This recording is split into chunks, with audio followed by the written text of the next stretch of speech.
Welcome to Intuitive Alchemy, the space where we turn cosmic and spiritual insight into practical, real-world healing. I'm Sydney, trained intuitive, energetic alchemist, and medical astrologer in training. And on Intuitive Alchemy, I get personal. We don't do surface level here. We go deep. No fluff, just the energetic shifts, raw stories, and grounded practices that actually change your life and activate your personal power. Now let's get into it. Hello and welcome back to Intuitive Alchemy.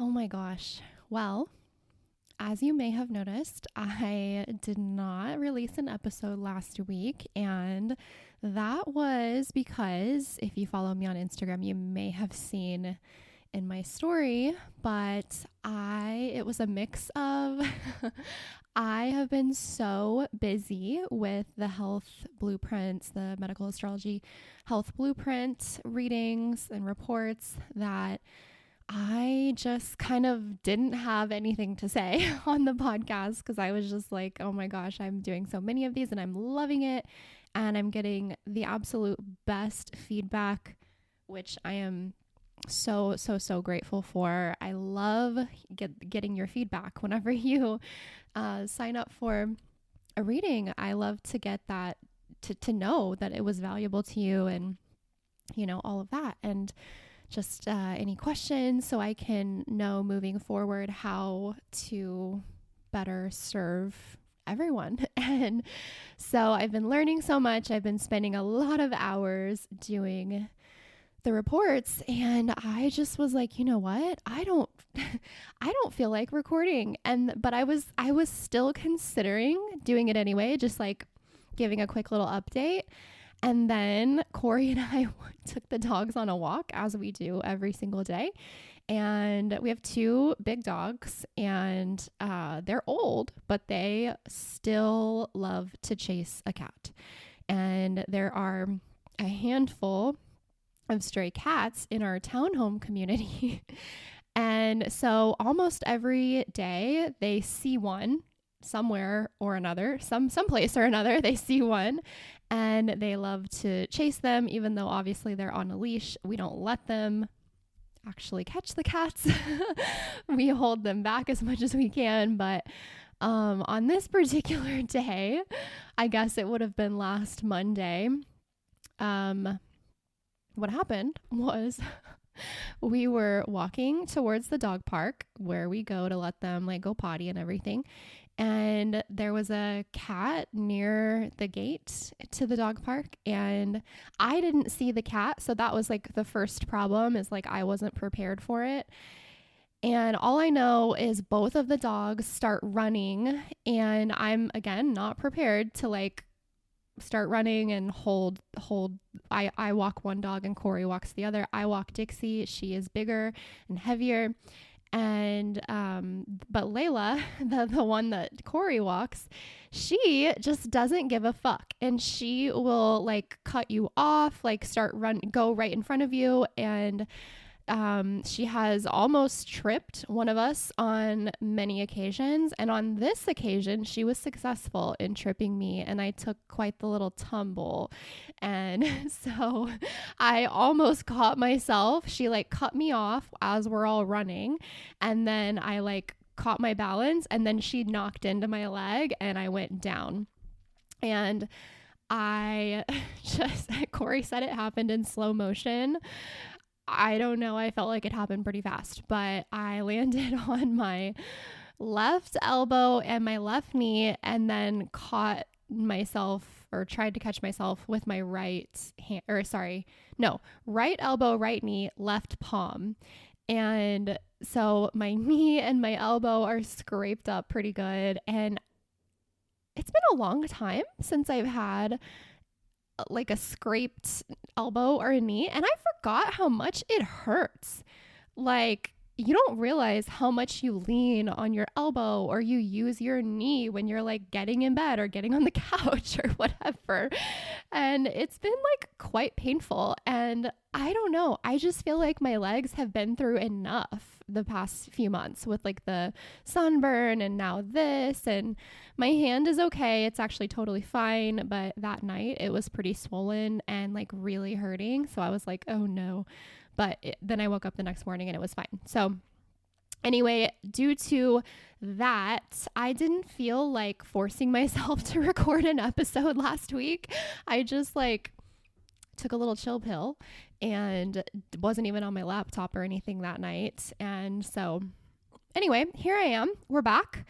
And I can't promise you that there won't be little breaks here and there in the future, because I'm sure that there will.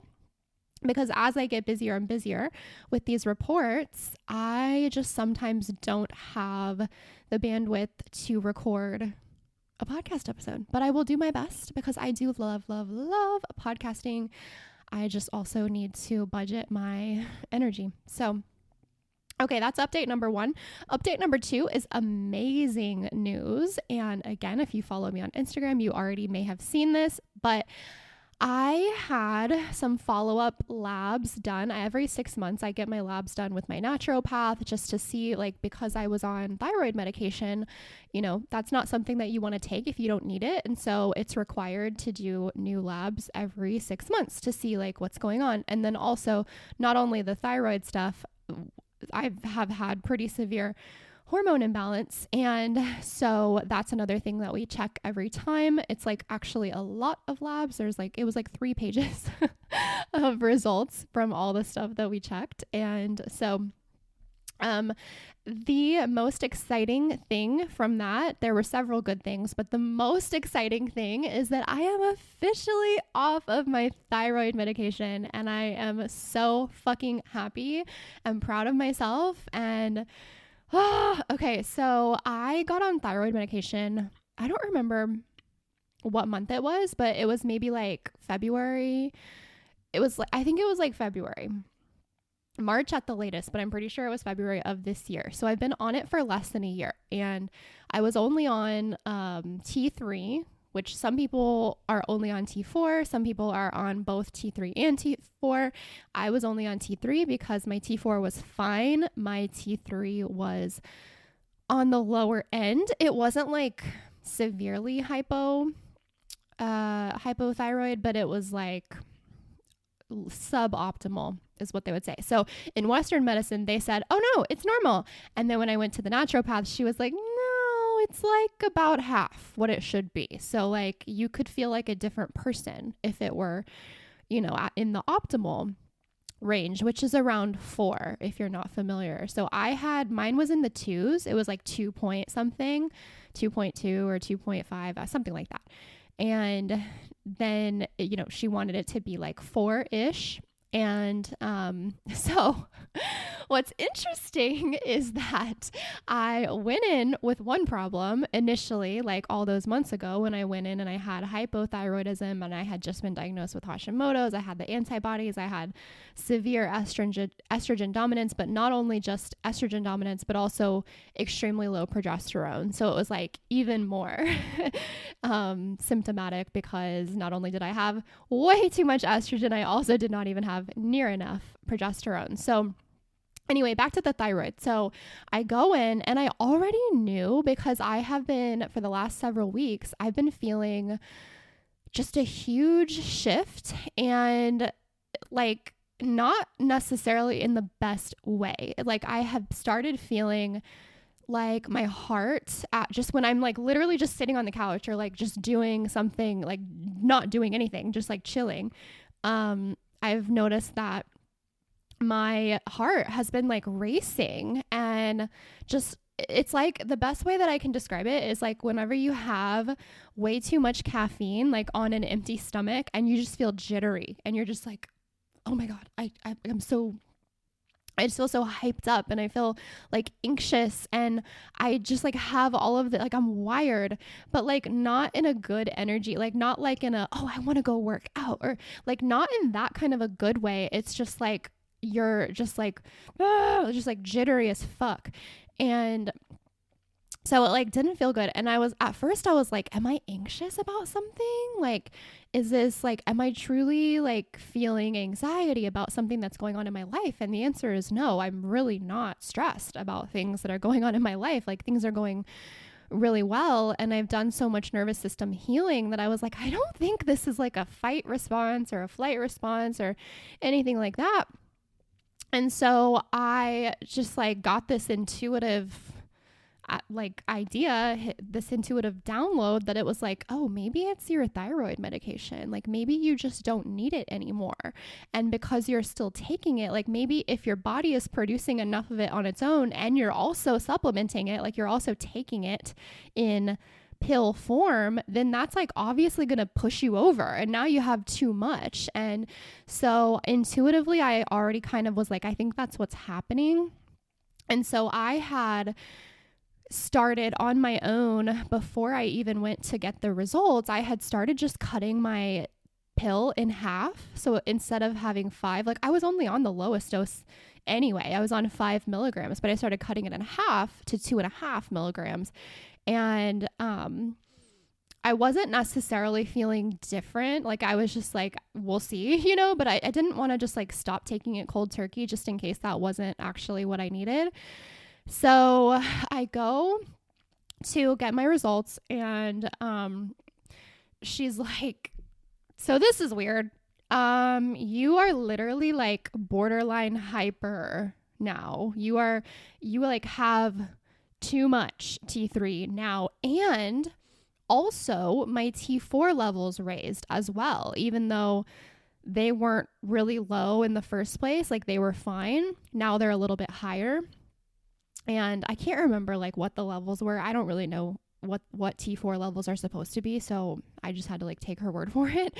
But, so yeah, my T3 literally, it's like 5.7 now. So it's like high.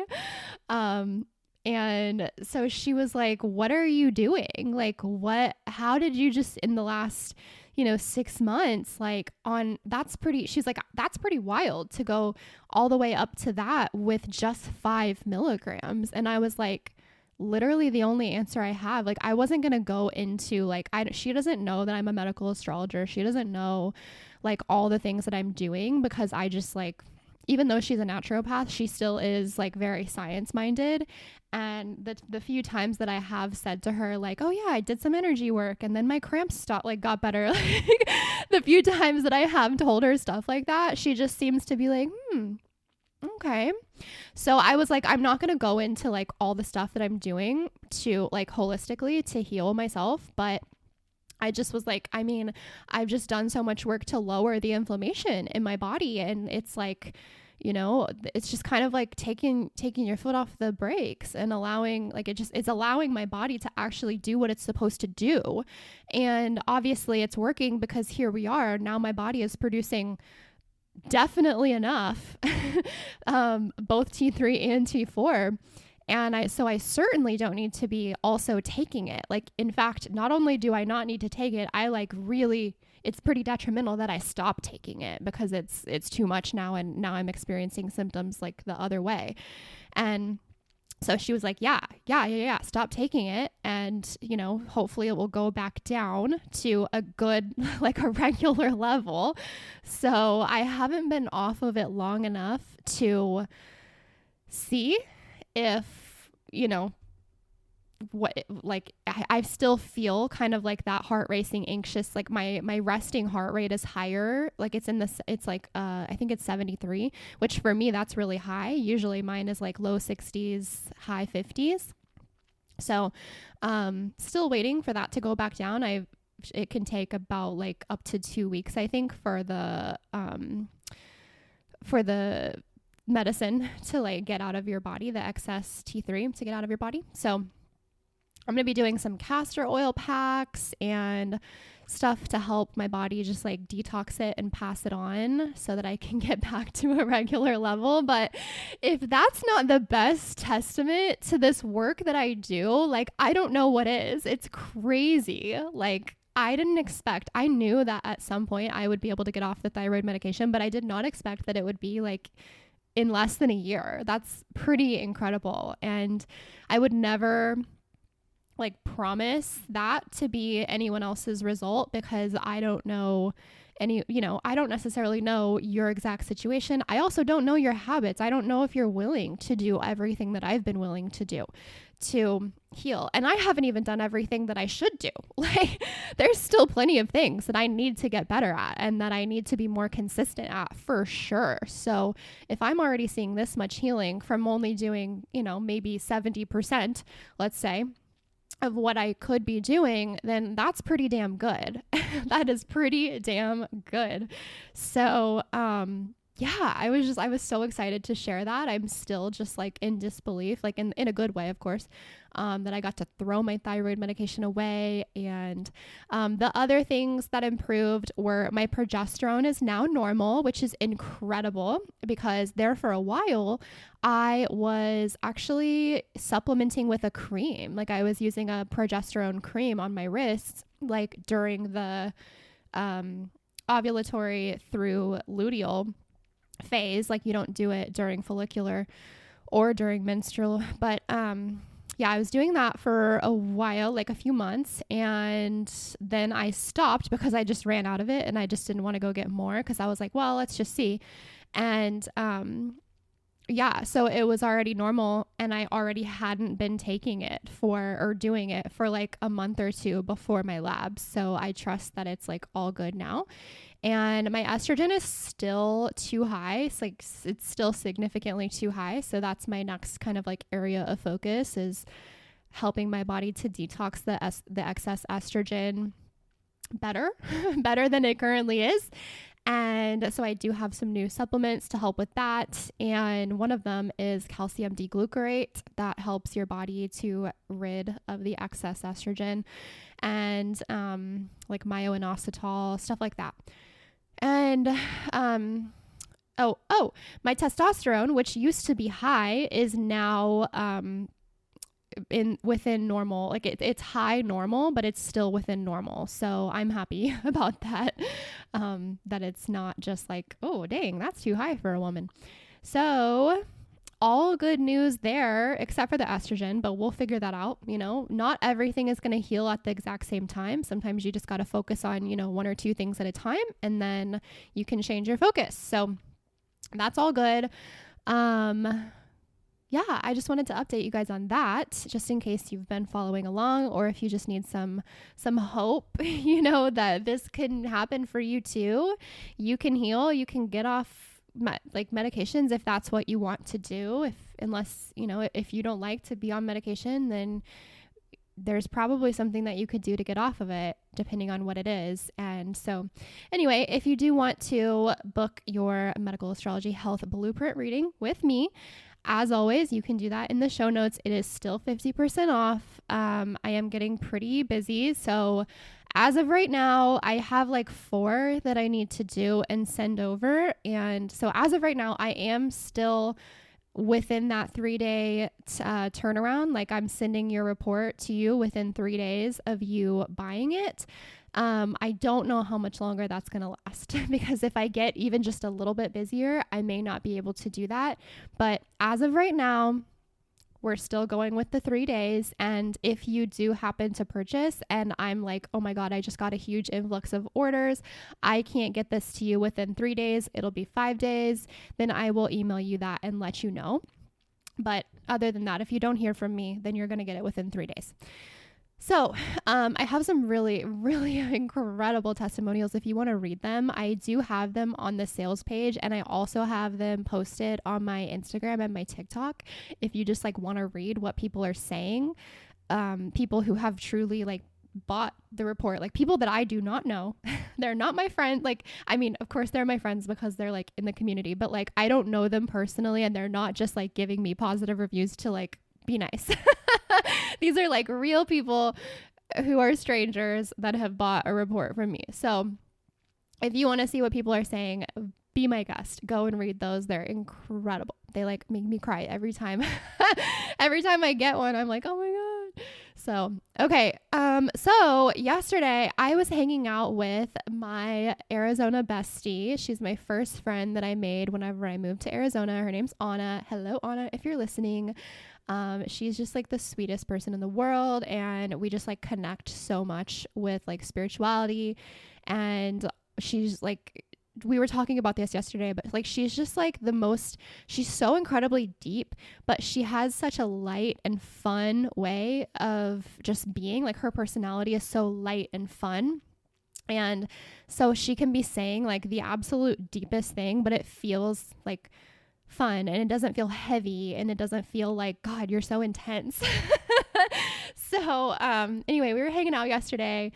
And she said something that I was like, holy shit, I like really, really relate to that. And I don't know if I've ever fully like realized it or put it into words quite like she did. And so this is pretty niche. So I wonder how many of you this is going to resonate with, but I know that it's going to resonate with at least someone because I felt very called to talk about this on the podcast. So I would love for you to DM me and let me know if it's you, if you're like, yeah, like that's me too.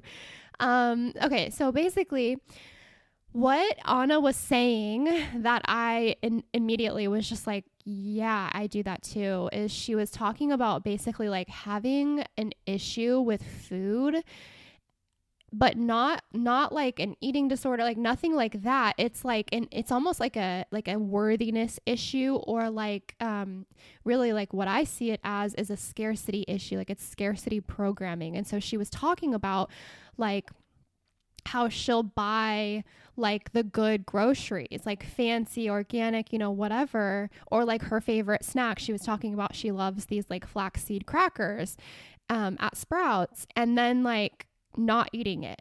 Like you buy the organic cottage cheese, and you buy like this like beautiful organic fruit and vegetables, and like you buy the ingredients to make this really yummy like soup or stew or whatever, and then like you don't do it, and you don't eat it, and it like might even end up going bad in the fridge because you're just like not using it, you're not consuming it. And she was saying like she undereats often, like probably on a daily basis, and she's very active. She does P-Volve, which if you don't know what that is, it's like this like very specific kind of workouts, and they have a studio in North Scottsdale, and so she does that like almost every day. She's very active. She's like, I undereat, I buy good groceries, and then I don't consume them because I don't know, like because I don't want to run out of them, like essentially. And or she wants to like save it for a special occasion or something. And I was like, holy shit, like I do that too.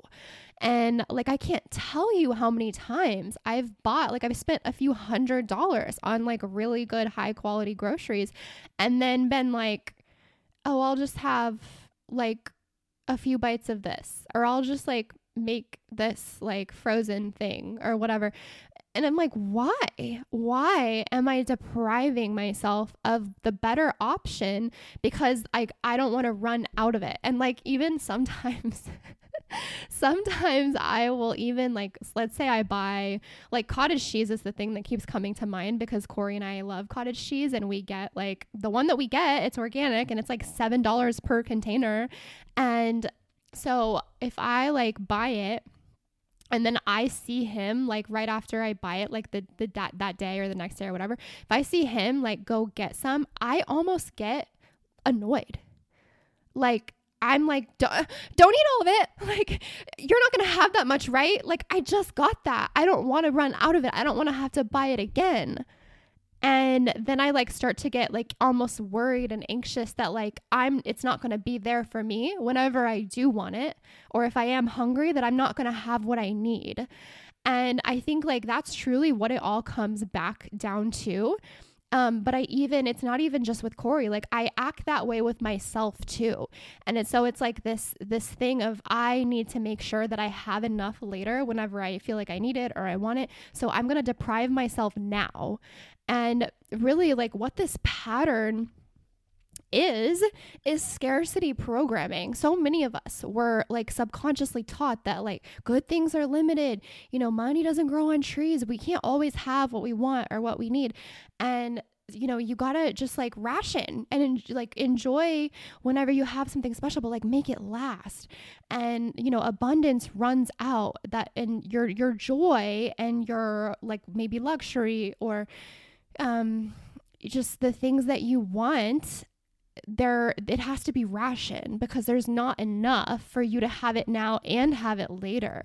And so when we finally do have something that's like high quality or special, and maybe it's not finally, like maybe you have it regularly, you have something high quality or have it something special, your nervous system is going to associate that with loss rather than just pleasure and enjoying it and being present with it and just like really savoring it. It's going to feel more like, well, but once I have this, it's going to be gone. Like once I eat this or once I consume this, it's going to be gone, and then I'm not going to have it anymore. So then I'm back with loss versus me just enjoying it when I have it.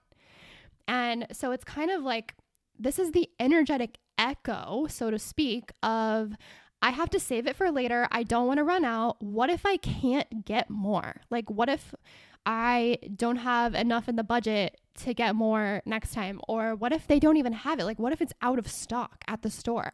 And I'm like mad at myself now because I want it now. And if I hadn't eaten it before, then I would be able to have it now.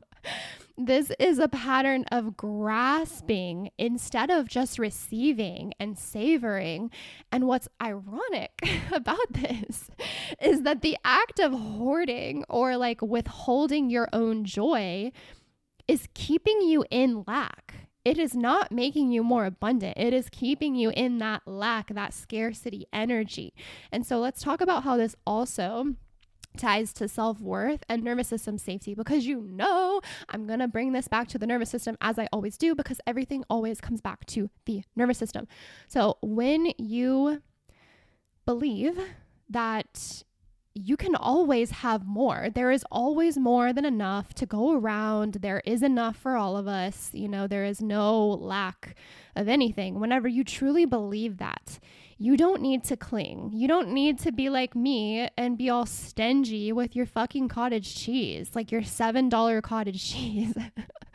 When your body actually feels safe receiving pleasure, you can use your good things now because your subconscious trusts that there will always be more and that you are always provided for. There is never a time when you truly don't have what you need. You may not always have everything you want, but there's not a time when you're like, okay, literally, I'm gonna starve. Like, most of us are not in that position. Like, if you're listening to this podcast, you're probably not in a situation where it's like a life or death situation. I'm just gonna say, and I'm happy, obviously, that that's the case. And so not eating the good food or burning the good candle or using the expensive perfume, whatever the thing is for you, maybe it's all of the above, not doing that is symbolic of not believing that you deserve consistent nourishment, luxury, beauty, pleasure, whatever the thing is. Play. It could even be like that you are pushing off your joy. Like maybe you like to read novels and you're like, oh, no, I can't read that book because then I'll finish it and then I'll have to buy another one. And I don't know if I want to spend that money right now. So I'm just going to like really like ration out like only a few pages a day. You could do this with anything. This is not just about food. This is just like the example that we were specifically talking about, my friend and I. And so the freeze response can also play a role here. Sometimes when our nervous system is subtly like dysregulated, even good nourishment or luxury or, just something that feels good to you can feel like too much. It can just feel like overwhelming, overstimulating. It can feel like, and it's kind of like when I think of this, I think of People that whenever they like get an influx of money and they are not able to keep it, like they just spend it all immediately because they are not comfortable holding that level of abundance. Their nervous system is like, not safe, gotta get rid of it, gotta get back to what's comfortable, which is having nothing or just enough or barely enough, whatever your baseline is. So how do we shift that energy from the energy of saving to the energy of savoring? How do we go from saving to savoring? What if I'm going to ask you this question to kind of see if we can change your perspective and also change my perspective, because I've already said I do this too. What if the most abundant thing you could do is enjoy what you already have now and trust that by doing that, more will come? What if you trusted every time you use that really expensive, like luxury candle, like maybe you have a Le Labo candle and you're like, I only want to burn it whenever we have company over, but you like never have company over, so you're never burning it. Or what if you have a really like nice designer or like niche perfume that was $300 and you're like, I can only wear this whenever I'm going out on like a really nice date or I'm going on vacation, but you only go on a date like every couple months and you don't go on vacation hardly ever. So like, when are you actually consuming that? And when are you actually using that? You're not. You're staying in that energy of saving / scarcity. And you are basically telling further reprogramming, or I guess I should say further programming, further cementing into your subconscious mind that there is not enough, there is a lack, and therefore I need to hold on with dear life to what I have so that it doesn't run out, because if it runs out, there is no more. And that is just further programming that into your subconscious mind. And so what if you switched it to every time I spend money, every time I use this perfume, use this makeup, use this candle, eat this good food, read this book, whatever, fill in the blank, whatever it is. Every time I go get a coffee at a cafe at a coffee shop, instead of make it at home, I make money, or I get abundance in this way, or somebody buys my coffee for me, or some level of abundance comes in. Like, what if you actually shifted that to every time I give, or I receive, I should say, every time I give to myself or receive from someone else, if it's a gift or something like that, I get like, there is always more. There is always more than enough. And so this is where you can kind of come into this micro practice of, before you eat, drink, or use something that you've been saving, pause. And I want you to say, I am safe to enjoy this now. There is always more where this came from. There is always more than that came from. There is always way more than enough to go around. There is no scarcity. Okay, so let's talk about just like a little bit of integration, like some mindset shifts. So you're going, I no longer ration my joy. I fully allow myself to experience my joy and my pleasure just because I want to, just because it feels good, just because every time I am in pleasure, I'm raising my frequency, and I am furthermore aligning with abundance, the frequency of abundance, because I know that there's always more where that came from. I know that I'm always provided for. I trust that what nourishes me will always replenish. I know that I can eat those crackers, those gluten-free Simple Mills crackers that I love, that are like $5 or $6 a box for like not that many crackers. I know that I can eat those and not be worried that for some reason I'm not going to be able to get more. There's never been a time when I haven't been able to get more. Like, I mean, thank God we have enough. We do have the resources to buy these groceries. You know, we don't have everything we want, but we do have the resources, Corey and I, to buy nice groceries and high quality meat and, you know, organic A2 dairy that we have and all these things. So on a somatic level, what we can do for the integration and kind of like these little micro practices is just feel into the sensation of receiving. Whenever you take a sip of, like, let's say that really yummy like latte from a coffee shop, or you take a bite of the food that you bought that you wanted to make, and you're actually allowing yourself to eat it instead of letting it go bad in the fridge because you needed to save it for later, or you're using a product that's, you know, higher end and feels like luxurious and exclusive to you.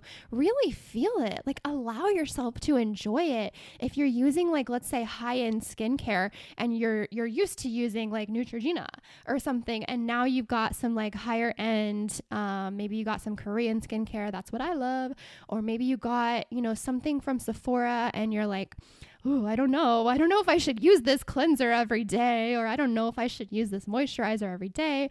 I'm going to run out of it, and then I'm going to have to buy more, and that's expensive. And what if you actually just allowed yourself to bask in the luxury of how good it feels on your skin and how much better your skin looks, assuming that it does make your skin look better?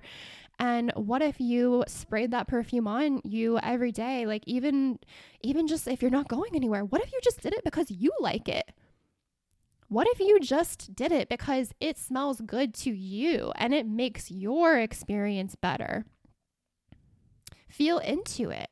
Allow, like, just that sensory experience. It's a very like Venusian energy to kind of try to tap into, to just feel, like, use your senses to really absorb it and enjoy it, and let that be the special occasion. It doesn't have to be this, like, you know, groundbreaking, like you've got company or you're going on to this special restaurant, or you, you know, whatever. It doesn't have to be like whatever story that you're telling yourself it has to be, or whatever story I'm telling myself that it has to be. And then just as you're feeling into it, notice if you feel any guilt or if you start to feel anxiety, and then breathe through it, like consciously breathe through it. Don't just try to shove it away and be like, oh no, it doesn't exist. It doesn't exist. It does exist. And so you need to address it and allow yourself to feel it, but then breathe through it, move through it, talk yourself through it. And so, as we always do, we've got a little astrological tie-in. As I said just a second ago, like, it's very Venusian energy. It's also very Taurus energy, because Taurus is ruled by Venus. And Taurus is all about our relationship with pleasure and food and physical abundance, as well as the second house. So you can look at your second house. First of all, you can look at where you have Taurus, if you have Taurus in your chart. And then, or if you have any planets in Taurus, I should say. Everybody has Taurus in their chart, but if you have specific planets in Taurus. And also look at your second house placements. That's how you value yourself and what you believe that you deserve. It's very much about self-worth. And even though this is nervous system dysregulation, often this is also a self-worth issue. If you're feeling like you are not enough of a reason to allow yourself to enjoy these good and pleasurable and nourishing things. Another placement you might want to look at, if you have, is any aspects that you have between Saturn and Venus, or Saturn and the moon. And that can correlate with feeling like you need to earn comfort or pleasure. Like you need to work hard for it. You need to earn it. You need to be worthy of it. You need to like do this, and this before you can have this. And so those are just the placements that you might want to look at and see what they look like in your chart. And if you have these patterns that I'm talking, if you're listening to me telling all of these stories and you're like, oh my God, yeah, I do that, then you might have one or all of these things that I just talked about, placements. So we're going to wrap this one up with a little reframe. We're going to stop treating the good stuff, the luxurious, fun, delicious, pleasurable stuff like it's rare. Because the more that you use, the more you tell your subconscious that abundance is normal, pleasure is safe, and that you trust yourself to receive. You trust that there's always more than enough. There is always overflow, that you are so abundant. And that is when you really become a magnet to more abundance, like more of this, please. I love saying that whenever I receive something good, or I receive something that I perceive as abundance, I'm like, oh, more of this, please. I love to just like say that. That feels good. And you're just putting that out there into the universe. So okay, if any of this landed for you, then you may want to go check out my guide, Mercury Medicine, Your Nervous System Codes, because patterns like this are definitely written in your chart. And we can talk about like within Mercury Medicine, I definitely go through all of the moon and Mercury placements in houses, and you can obviously look at your chart, see where your Mercury and moon are, what houses they're in, what signs they're in, and then compare it to the guide, and it will tell you exactly what kinds of nervous system healing, why am I losing the word? Like remedies, healing, techniques, practices that are going to resonate most with you, depending on exactly your moon and your Mercury, because those are the two really big ones when it comes to nervous system regulation and what you specifically need to regulate, not what somebody on Instagram said that they use to regulate, because that may or may not work for you. So Mercury Medicine is on sale right now for $37, but then you can also use the code podcast as my little gift to you for being a loyal listener. That will get you an additional 20% off. So if you haven't already gotten Mercury Medicine, highly recommend it, especially if you are stuck in kind of this like Mercury freeze mode where you're, this scarcity. I'm like, why did I just say Mercury? This scarcity freeze mode in any area of your life, or maybe it's all areas of your life. So, okay. If this resonated, I would love it if you would message me and let me know. But I'm sure that Anna and I are not the only ones that deal with this and need to heal this so that we can be our most abundant selves. So I will talk to you next Tuesday. I hope you have an amazing rest of your day. If this episode sparked something in you, share it with a friend who needs it. Take a screenshot, post it to your Instagram story, and tag me at Intuitively Sydney. That's SIDNEY. I would love, love, love to see who's tuning in so I can connect with you and celebrate you. Have an amazing week, and I will talk to you next Tuesday.